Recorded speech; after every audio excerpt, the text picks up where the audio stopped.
भगवान कैसे हैं। आज हमारे गोविंद हमारे प्रभु आज की कथा में प्रकट होंगे। तो प्रकट होंगे तो पहले ही उनका स्वागत हो। कैसे हैं भगवान? हाँ, तेरे नैना बड़े रसीले, मोटे मोटे और कटीले। कैसे हैं बिहारी जी के नैना? भगवान कैसे हैं? बहुत सुंदर। तेरे नैना बड़े रसीले, मोटे मोटे और कटीले। तेरे नैना बड़े रसीले, मोटे मोटे और रसीले। तैनू नजर नहीं लग जाए, तैनू नजर नहीं लग जाए, तैनू नजर नहीं लग जाए, तैनू नजर नहीं लग जाए। जय हो। जरा ताली से बजाते हुए।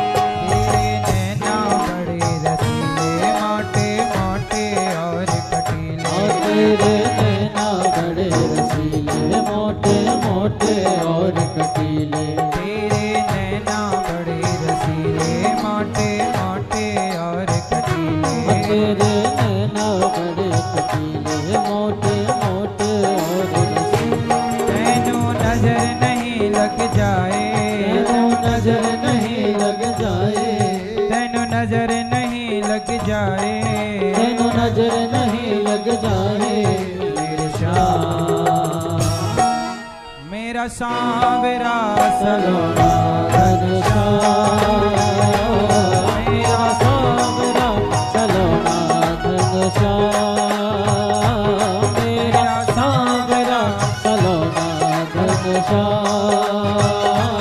मेरा सांवरा सलोना घनश्याम। तेरे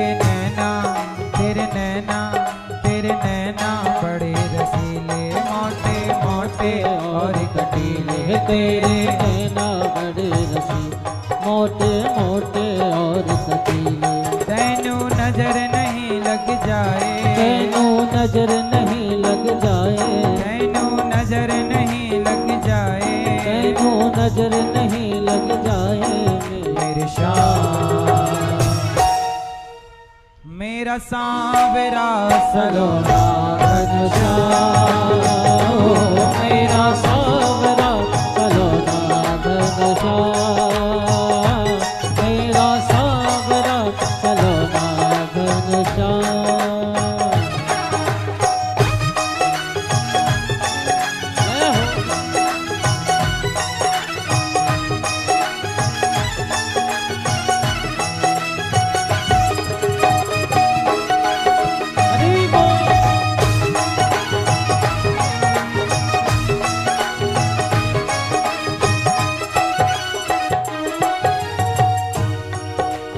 मैंने तेरी प्रीत में आके छोड़ी दुनिया सारी, मैंने तेरी प्रीत में आके छोड़ी दुनिया सारी, मैंने तेरी प्रीत में आकर छोड़ी दुनिया सारी। मैंने तेरी प्रीत में आके छोड़ी दुनिया सारी। पहले प्रीत लगा कर मोहन अब करते होशियारी, पहले प्रीत लगा के मोहन अब करते होशियारी, पहले प्रीत लगा कर मोहन अब करते होशियारी, पहले प्रीत लगा के मोहन अब करते होशियारी। मैं तो गली गली में हो गई, मैं तो गली गली में हो गई, मैं तो गली गली में हो गई, तो गली गली में हो गई। मेरा सांवरा सलोना घनश्याम, मेरा सांवरा सलोना घनश्याम, मेरा सांवरा सलोना घनश्याम।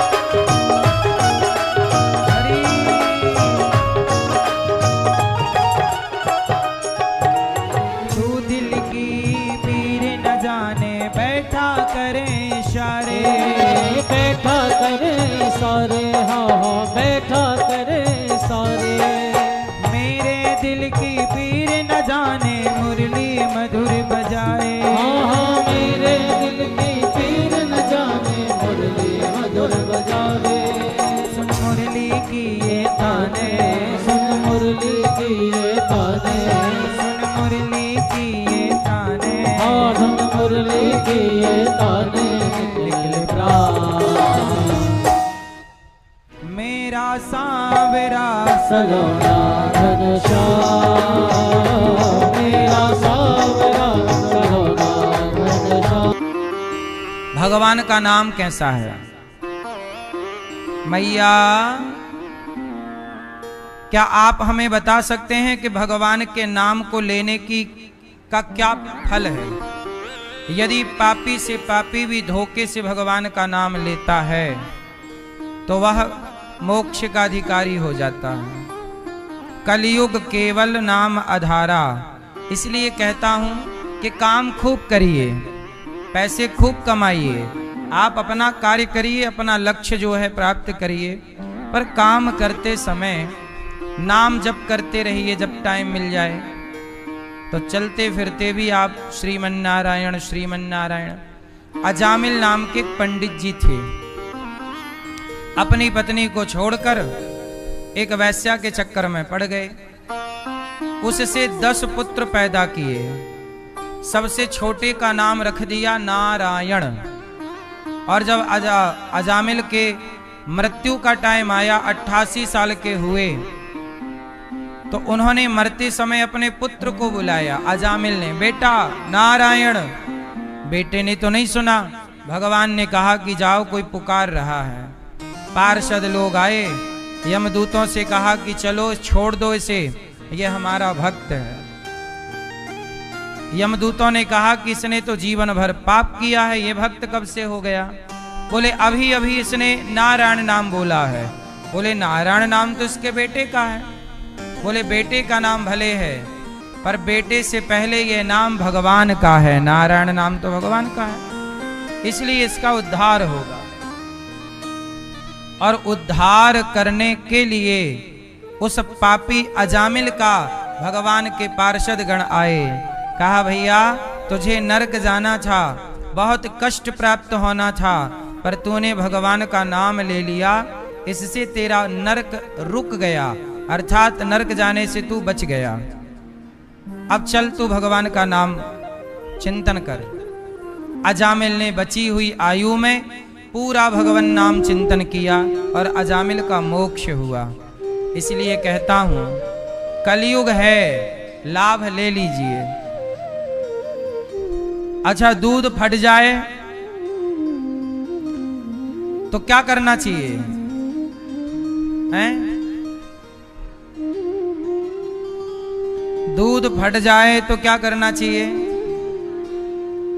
दूध फट गया तो एक आदमी रो रहा था।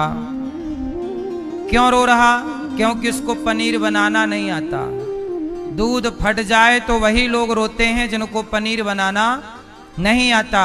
पनीर बनाना आ जाए तो फटे दूध का भी उपयोग है। ऐसे ही कलयुग बहुत बुरा है, पर जन्म तो अब हम सब का हो ही गया है, तो रोने से क्या फायदा? इस कलयुग में लाख बुराई है तो एक अच्छाई है। कलयुग का फायदा उठा लो। कलयुग में नाम जप करने की बड़ी महिमा है, ये फायदा ले लो। रोने से नहीं होना कुछ। कलयुग में आए हो, खूब भगवान का नाम जपो, काम करो, पैसे कमाओ, नाम ना छूटे, धर्म से चलो। कलयुग की बढ़िया बात यह है, नाम का बड़ा प्रभाव है। कलयुग केवल नाम आधारा, सुमरि सुमरि नर उतरहि पारा। कलयुग में बड़ी अच्छी बात है, ठीक है मेरी माँ? इसलिए खूब नाम जपा करो। मैया आप नाम जपते हो भगवान का? लाल मैया आप कितना नाम जपती हो? बहुत। अजामिल का उद्धार हुआ। एक बार देवराज इंद्र ने अपने गुरुजी की हत्या कर दी। गुरुजी मतलब विश्वरूप को गुरु बनाया, हत्या कर दी। तब इंद्र को ब्रह्म हत्या लगी, 4 लोगों में बांटी और वृत्तासुर आए, इंद्र से लड़े और वृत्तासुर का इंद्र के हाथों वज्र बनाकर दधीचि ऋषि का वज्र से उनका उद्धार हुआ। और वृत्तासुर पिछले जन्म में उनके पुण्य के कारण वह राक्षस होकर भी भगवान के बड़े भक्त थे। और उन्होंने कहा अहम हरे तब पादैक मूल दासानुदासो भवितास्मि भूया। वृत्तासुर का उद्धार हुआ। भगवान के एक बहुत बड़े भक्त हुए हैं प्रहलाद। क्या नाम था? प्रहलाद किसके पुत्र हैं? हिरण्यकश्यप, हिरण्यकशिपु, हिरण्यकश्यप के पुत्र हैं प्रहलाद। प्रहलाद की मां का नाम है कयाधु। प्रहलाद जी राक्षस कुल में पैदा हुए हैं, परंतु भगवान के वो बहुत बड़े भक्त हैं। छोटे से हैं 5 साल के, पर भक्ति ऐसी है कि कोई 60 साल का बूढ़ा भी क्या ऐसे भगवान का प्रेम, भगवान से प्रेम करेगा। 5 साल के बच्चे हैं। सुखदेव जी से राजा परीक्षित जी ने कहा कि 5 साल के बच्चे में भगवान के लिए इतना प्रेम आया कहां से? भाई प्रेम आना भी तो चाहिए। क्या आना चाहिए? हाँ, आज के जमाने में लोगों के अंदर प्रेम नहीं है। आजकल क्या नहीं है मेरी मां? प्रेम की बहुत कमी है। आजकल लोग प्रेम नहीं करते। प्रेम के नाम पर केवल दिखावा है। अच्छा प्रेम, अच्छा आप बताओ, इस संसार में कौन किससे प्रेम करता है? मैया बताओ। ए मैया, पीली मैया, आप आगे की लाइन में बैठी हो, बताओ इस संसार में कौन किससे प्रेम करता है? दादाजी बताओ, सफेद दाढ़ी मूछ वाले बैठे बैठे। माया से? कौन है ये माया? बताएंगे हम। कहाँ अम्मा, दादी अम्मा आई हैं? कहाँ हैं मैया? ये माया से प्रेम करते हैं। आपके मतलब आपका नाम क्या है? हैं? बैठो। क्या नाम है? लो, इनका नाम कुछ और ये तो माया से प्रेम करते हैं।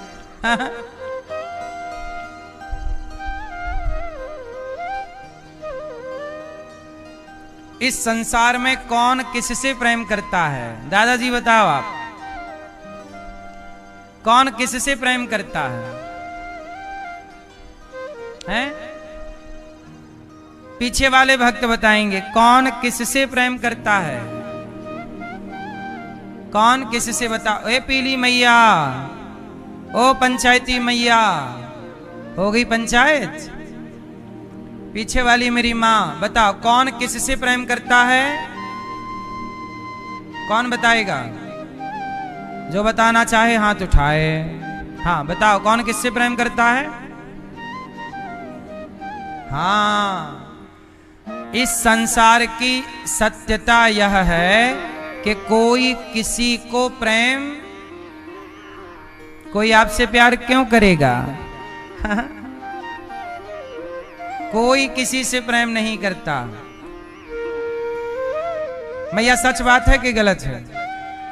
कोई किसी से प्रेम। अच्छा, आपके पति आपको प्रेम करते हैं कि नहीं?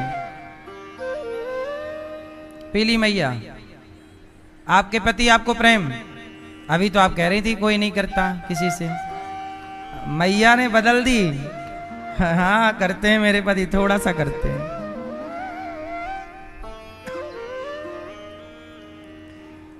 जिसे आप प्रेम कहते हो वो प्रेम नहीं है, वो एक अटैचमेंट है, लगाव। जैसे रहते रहते नहीं मोह हो जाता है। जिसे आप प्रेम कहते हो वो प्रेम नहीं है, वह मोह है। जैसे लोग कुत्ते को रखें साथ में तो रहते रहते कुत्ते से भी मोह हो जाता है। वो प्रेम नहीं है कुत्ते से। भाई कुत्ते से कोई प्रेम नहीं करता, वो रहते रहते मोह है उस कुत्ते से, भाई मेरा कुत्ता। ऐसे रहते रहते आपकी गाड़ी है, अब गाड़ी से थोड़ी कोई प्रेम करता है, लेकिन मेरी गाड़ी है, लोग उसको पहुंचते हैं सब, वो मोह है। क्या है वो? ऐसे पत्नी से पति का, पति से पत्नी का, माता पिता का बच्चों से मोह है। वो क्या है? उस मोह को आप लोग प्रेम कहने लग जाते हो। बहुत प्रेम करते हैं, बहुत प्रेम। प्रेम नहीं है। कोई किसी से प्रेम नहीं करता। मां अपने बच्चों से, अच्छा सच बताओ, मां और बेटे के प्रेम में स्वार्थ है कि नहीं? जोर से। मां और बेटे के प्रेम में स्वार्थ है या नहीं है? मैया कितने बेटे हैं आपके? एक है। मां और बेटे के प्रेम में भी स्वार्थ है। मां चाहती है कि मेरा बेटा मेरी सेवा करे, मेरी बात माने, मेरा बुढ़ापे का सहारा बने। ये भी तो आपका एक स्वार्थ है ना, है ना? इसलिए मां का प्रेम भी स्वार्थ है, मतलब उसके प्रेम में भी स्वार्थ है। पति पत्नी के प्रेम में भी क्या है? संसार का एक प्रेम बताइए जिसमें स्वार्थ ना हो। इसलिए कहते हैं, अब जैसे एक आदमी किसी के कमरे में, घर में आग लग गई, वहां एक आदमी फंस गया। तभी एक व्यक्ति आया और वो उस आग में घुस गया और उस अंदर वाले व्यक्ति को बचा के ले आया। तो अब इस व्यक्ति ने जलते हुए व्यक्ति को बचा लिया। अब इस व्यक्ति का उससे क्या स्वार्थ था? पर उसने रक्षा की कि नहीं? तो ये रक्षा है, ये उसकी इंसानियत का परिचय है। उस व्यक्ति ने क्या परिचय दी? अपनी जान पे खेल कर किसी की रक्षा की। इसका मतलब ये नहीं है कि इस आदमी का उस आदमी से प्रेम था। ये अब कोई पानी में डूब रहा है और आप वहां से गुजर रहे हैं और आपको तैरना आता है और आप बचा सकते हैं, तो आप तुरंत जाएंगे और बच्चे को कोई भी होगा बचा लेंगे।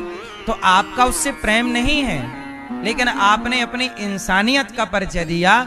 ये आपका इंसानियत का परिचय है। यहाँ आप पूछ सकते थे मेरे से क्रॉस क्वेश्चन कि बिना स्वार्थ के भी तो वो प्रेम है। वो प्रेम नहीं है, वो तो कोई भी डूबेगा, हम यदि बचा सकते हैं किसी को तो हम बचा ही लेंगे।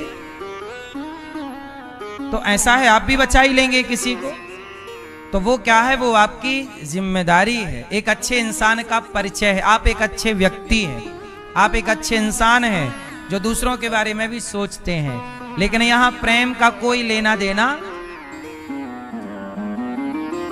इसलिए कहता हूं कि प्रेम कोई किसी से नहीं करता।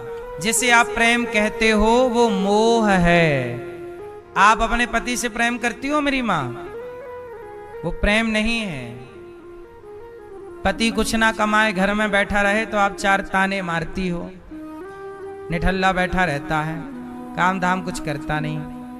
फिर तो आप भी तो स्वार्थ से ना, पति कमाए, पैसा लाए और काम आपके पूरे करते रहे, साड़ी सोना चांदी देता रहे, आप बहुत अच्छा कहोगी। वो कुछ ना करे, पड़ा रहे, तो फिर देखो। इसलिए लोग कंडीशन के हिसाब से बिहेव करते हैं, परिस्थिति के हिसाब से व्यवहार करते हैं। एक माँ के दो बेटे होंगे, जो बेटा ज्यादा कमाएगा माँ उसकी तरफ ज्यादा खिंची रहेगी, जो नहीं कमाएगा उसकी तरफ थोड़ा कम ध्यान रखेगी। ये होता है और ये आपका कोई कसूर नहीं है, ये प्रकृति का सिस्टम ही ऐसा है। व्यक्ति स्वार्थी हो ही जाता है, कोई भी हो। इसलिए कहता हूं ये संसार हम मेहमानी के लिए पाए हैं, प्रेम के लिए नहीं। प्रेम के योग्य ये जगत नहीं है। प्रेम के योग्य केवल जगन्नाथ हैं अर्थात भगवान। इसलिए करिए प्रेम तो केवल भगवान से करिए, संसार से प्रेम मत करिए। यदि प्रेम करोगे तो फिर आपको रोना जरूर पड़ेगा। जिससे प्रेम हुआ है वो, अच्छा प्रेम का रिप्लाई क्या है? प्रेम का रिप्लाई क्या है? आप पत्नी से प्रेम करते हो और पत्नी एक टाइम बाद चली जाती है भगवान के घर, पति चला जाता, फिर आप रोते हो देखो चले गए। बेटे से प्रेम करते हो, बेटा पड़ोस में घर लेके रहने लग गया, माँ बाप को पूछता नहीं है। तो प्रेम आपने तो किया पर वहां से कोई रिप्लाई नहीं आया। इसलिए हम आपसे एक बात कहें, सुदामा जी ने प्रेम किया भगवान से तो रिप्लाई आया कि नहीं? क्या आया? क्या रिप्लाई आया? जब सुदामा जी ने प्रभु से प्रेम किया तो रिप्लाई में स्वयं भगवान दौड़ कर आए सुदामा जी के लिए। मेरा मित्र आया है, दौड़ पड़े। भगवान दौड़कर सुदामा को गले लगाते हैं। प्रेम क्या है केवल भगवान समझते हैं। प्रेम क्या है ये दुनिया थोड़ी समझती है। माँ के प्रेम को बच्चे नहीं समझते। माँ के प्रेम को बच्चे समझते तो बच्चे अपने माँ को वृद्धाश्रम ना भेजते। बोलो हाँ। प्रेम के पारखी जगत में नहीं है। प्रेम की कद्र करने वाले लोग इस संसार में, यदि आप किसी से प्रेम करें भी तो उस प्रेम का मूल्य चुकाने वाला यहां कोई नहीं। प्रेम को समझने वाला यहां कोई, प्रेम को समझने वाले केवल भगवान हैं। मीरा का प्रेम कौन समझा? भगवान। इसलिए जब मीरा द्वारिका गई तो प्रेम में भगवान के लिए तड़प रही हैं, रो रही हैं। तब भगवान का मुंह खुला द्वारिकाधीश का और पूरी की पूरी मीराबाई भगवान के हृदय में समा गई। भगवान से कहा किसी ने कि प्रभु आपने मीरा को अपने हृदय में जगह क्यों दी? भगवान बोले कि वो मेरे से प्रेम करती है और प्रेम का मूल्य केवल मैं चुका सकता हूँ। प्रेम का मूल्य मीरा ने किया तो था प्रेम, जगत ने जहर पिला दिया। किया तो प्रेम था। पिटारी में सांप भेजा था राणा ने। फिर प्रेम की कीमत लोग नहीं समझते। इसलिए मेरी माँ, कोई लड़का कोई लड़की, आजकल लड़का लड़की क्या करते हैं? बोले बहुत प्रेम करते हैं। प्रेम प्रेम प्रेम नहीं होता, सबका अपना स्वार्थ होता है ना मेरी माँ? लड़की, एक लड़का ने एक लड़की को आई लव यू कहा। लड़की को लगा ये लड़का मेरे से प्रेम करता है। अब वो लड़का ने लड़की को आई लव यू कहा, लड़की उसके आई लव यू को प्रेम समझ के चली गई। लड़के ने उस लड़की का शारीरिक शोषण किया। 1 महीने किया, 2 महीने शारीरिक शोषण किया। जब उस लड़के का पेट भर गया तो वो छोड़ के चला गया। प्रेम के नाम पर आजकल बाजार में झांक कर देखना, स्कूल कॉलेज में प्रेम के नाम पर केवल शारीरिक शोषण है कि नहीं? बोलो हाँ कि ना? सही बात है कि गलत बात है? केवल शारीरिक शोषण है बस। ये प्रेम नहीं है। ये प्रेम कैसे हो सकता है मेरी माँ? सुखदेव जी ने कहा कि 5 साल का बालक है प्रहलाद जी, वो भगवान से प्रेम कैसे करने लग गए? क्या हुआ कि प्रेम हो गया? तब उसकी कहानी सुनाई, कथा कि ऐसा है, एक दिन प्रहलाद जी गांव में खेल रहे थे, बालक थे छोटे से। तो वो वहां पे एक कुम्हार और कुम्हारिन जो कि भगवान के बहुत बड़े भक्त थे, घड़ा उन्होंने सुखाया था, भट्टे पे लगा के आग लगा दी। अब घड़े में क्या हुआ था कि बिल्ली ने बच्चों को जन्म दिया। कुम्हार के यहाँ घड़ा नहीं पकाए जाते, तो पकाने के लिए उन्होंने भट्टा लगा दिया।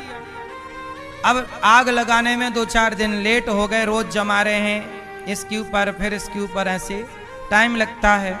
वो दोनों पति पत्नी बूढ़े हो गए थे, तो उनके काम में उनको टाइम बहुत लगता था। तो घड़े बना के सुखा के और पकाने के लिए ना भट्टे पर रख रहे थे कि तभी बिल्ली आई, और बिल्ली वो बिल्कुल बच्चे को जन्म देने की स्थिति में थी। तो बिल्ली को और कोई जगह मिली नहीं, तो भट्टे पे घड़ा का मुंह था बाहर की ओर, तो बिल्ली उस घड़े के अंदर घुस गई और बिल्ली को लगा ये जगह सबसे अच्छी है। अच्छा, बिल्ली को क्या पता था कि इसमें आग लगने वाली है? वो घड़े पे गई और उसने अपने बच्चों को जन्म दे दिया। अब बिल्ली के छोटे छोटे बच्चे हुए। अब तभी क्या हुआ कि कुम्हार ने भट्टे पे आग लगा दी घड़ा पकाने के लिए कि सारे घड़े पक जाएंगे, और लगाई आग। समय था गर्मियों का, आग लगी तो हवा भी गर्मी में चलती ही है। आग बहुत जल्दी ही चारों तरफ फैल गई, और जब आग फैली तो आग से धुआं निकला, गर्मी बढ़ी, तो वो आंच पहुंची घड़े तक, धुआं भी भरने लग गया घड़ों में, आंच भी भरने लग गई। अब वो बिल्ली म्याऊं म्याऊं म्याऊं म्याऊं करके, अब उसके आगे आग की लपटें थी, वो निकले कैसे? तो बेचारी बिल्ली तो जैसे तैसे छलांग मार के दूर खड़ी हो गई। पर दूर खड़ी होकर भी वो बिल्ली उस घड़े की तरफ म्याऊं म्याऊं म्याऊं म्याऊं कर रही है। मतलब उसके बच्चे फंसे, वो समझ गई कि बच्चे जल जाएंगे। माँ तो माँ होती है, भले बिल्ली हो। अब तो कुम्हारिन की नजर पड़ी, आवाज में कान में बिल्ली की ध्वनि गई, शब्द गए म्याऊं म्याऊं म्याऊं। कुम्हारिन समझ गई कि यहाँ पे बिल्ली भी खड़ी है और अंदर से आवाज आ रही है, मतलब घड़े में बिल्ली के बच्चे फंसे हैं। अब तो कुम्हारिन ने आग बुझाने के लिए बाल्टी में पानी भर भर के डाले, पर कहाँ बाल्टी के पानी से इतनी भयंकर आग बुझने को। वो बिल्ली भी वहीं चक्कर लगा रही है। थोड़ी देर बाद वो जो म्याऊं म्याऊं की आवाज थी वो बंद हो गई,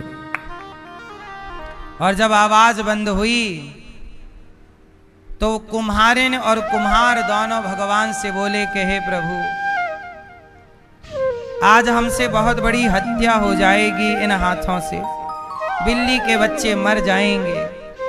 प्रभु मारना हो तो हमें मार दीजिए, हमारे माथे ये पाप मत लिखिए कि हम हत्यारे हैं। दोनों पति पत्नी कुम्हार कुम्हारिन बेचारे बड़े भक्त थे, दोनों भगवान के आगे हाथ जोड़कर प्रार्थना कर रहे हैं।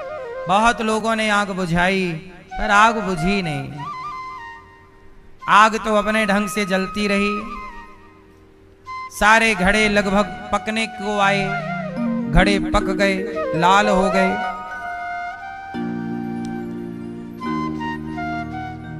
कुम्हार कुम्हारिन बेचारे जब तक वो आग जलती रही तब तक ना पानी पिया ना भोजन किया, कई दिन बीत गए। घड़े पकने में कोई 1 घंटा थोड़ी लगता, कई दिन के लिए भट्टा जलता है। दोनों खड़े रहे, भगवान का नाम, हे प्रभु बच्चों की रक्षा कीजिए, रक्षा कीजिए। आग थोड़ा शांत हुई, लोगों ने हटाया, घड़े हटाए, इस घड़े पर देखा उस घड़े पर देखा, कोई भी घड़े पर बिल्ली के बच्चे नजर, अब तो जल ही गए होंगे। सबको यही उम्मीद, घड़ा पक गए मतलब सब खत्म, जल गए। पर कुम्हार कुम्हारिन को पूरा भरोसा था कि भगवान ने उन बच्चों की रक्षा जरूर की होगी। अच्छा, प्रहलाद जी भी वहीं पर थे, छोटे बच्चे थे, पर ये सारा दृश्य प्रहलाद जी अपनी आंखों से देख रहे थे। जब घड़े हटाए गए, आखिरी जब एक घड़ा बचा उसे उठाया, सीधा किया, तो उस घड़े पर बिल्ली के बच्चे, पके हुए घड़े पर बिल्ली के बच्चे खेल रहे थे घड़े के अंदर। अब कुम्हार कुम्हारिन दौड़े, उस बिल्ली के बच्चे को उठाया, कहा प्रभु आपका बहुत बहुत धन्यवाद।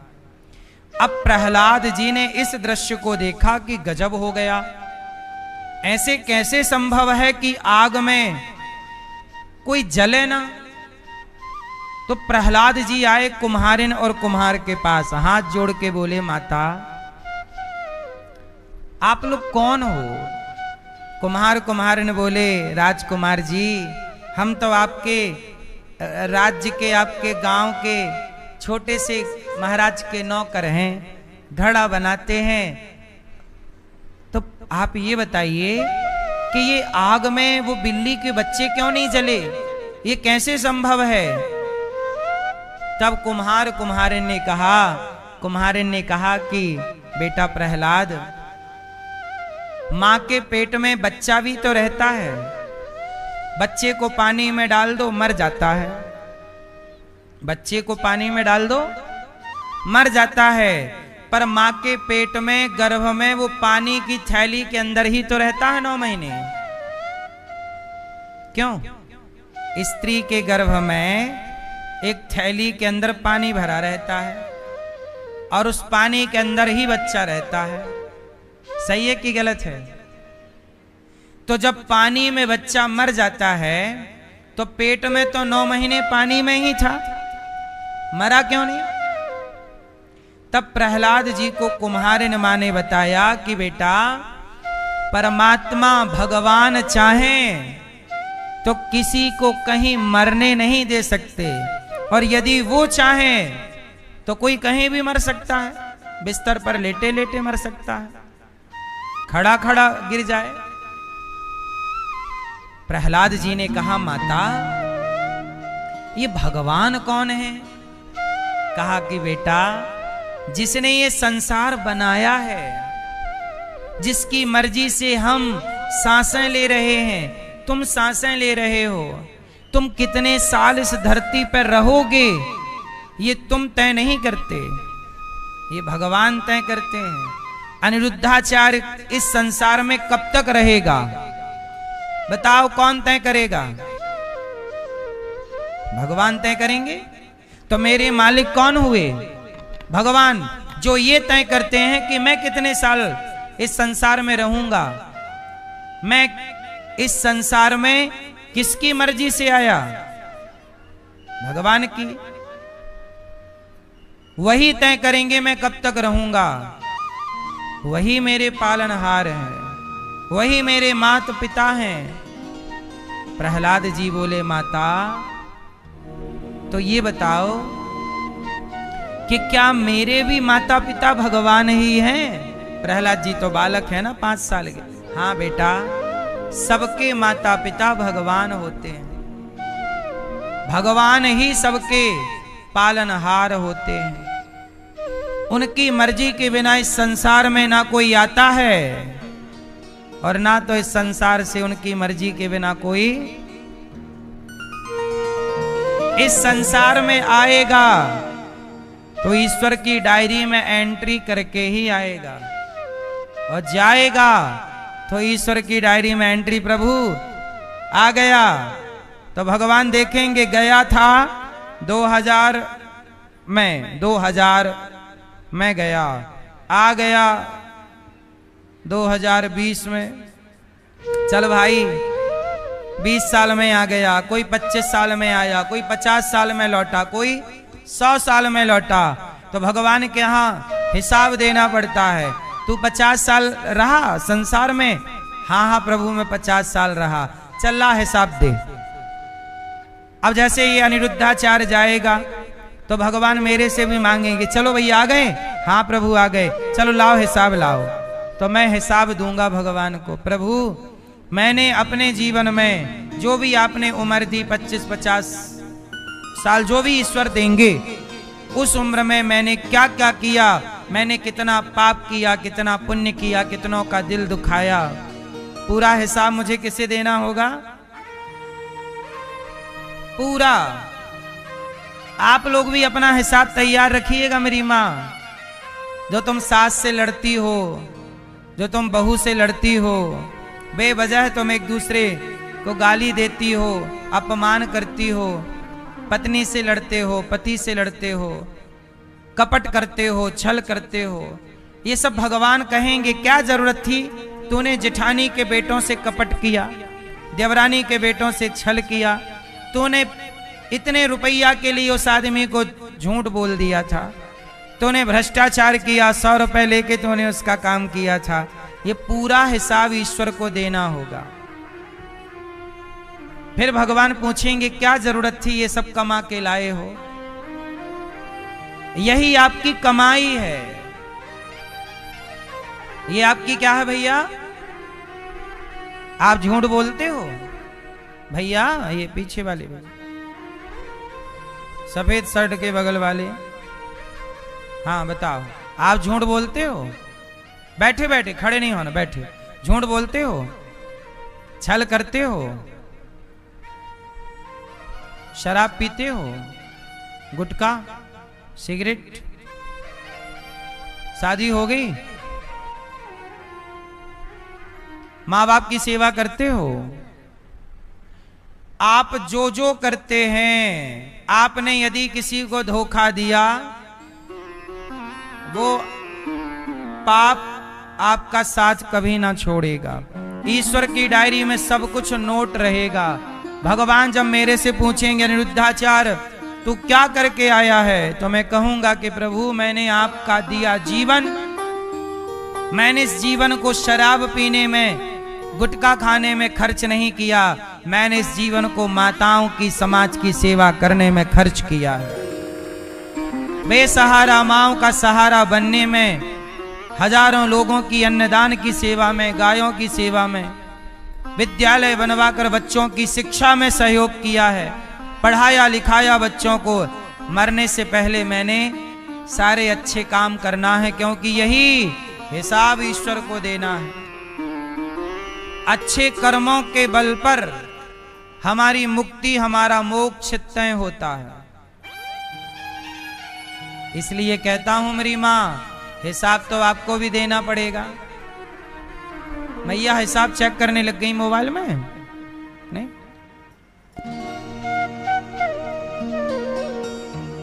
मैया, ए मेरी पंचायती मां, बताओ आपका हिसाब जब दोगी भगवान को, क्या क्या रहेगा हिसाब में?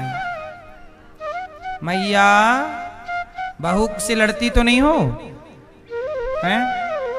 बहू को परेशानी करती हो? बहू को सांस लेने देती हो?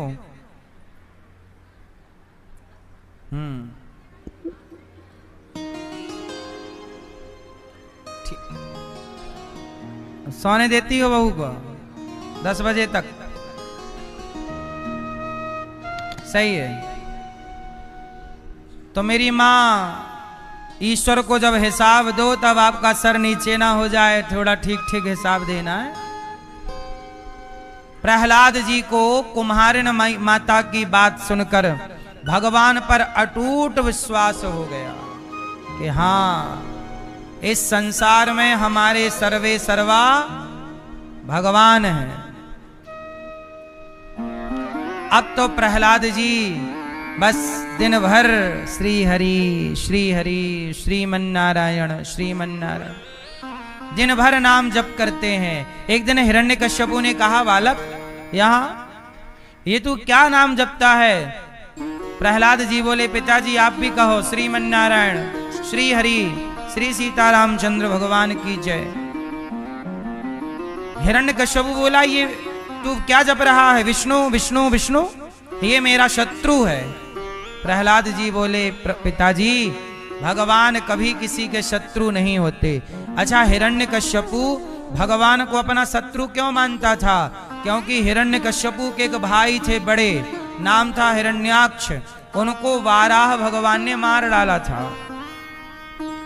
पृथ्वी को ले गया तो वाराह भगवान ने पृथ्वी को लाके स्थापित किया और हिरण्याक्ष को मारा। तो बोला कि तेरे विष्णु ने वाराह बनकर मेरे भाई को मार दिया, वो मेरा शत्रु है। प्रहलाद जी बोले कि नहीं पिताजी, भगवान किसी के शत्रु नहीं हो सकते।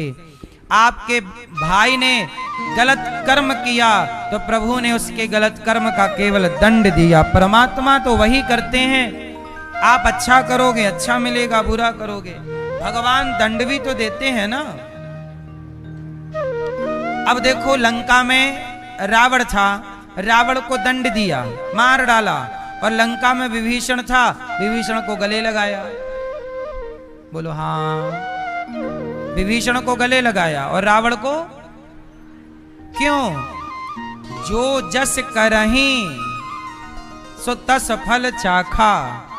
रावण ने काम गलत किया तो दंड देना है। विभीषण ने कोई गलती नहीं की, तो जब आप कोई गलती करोगे ही नहीं तो भगवान बेवजह थोड़ी किसी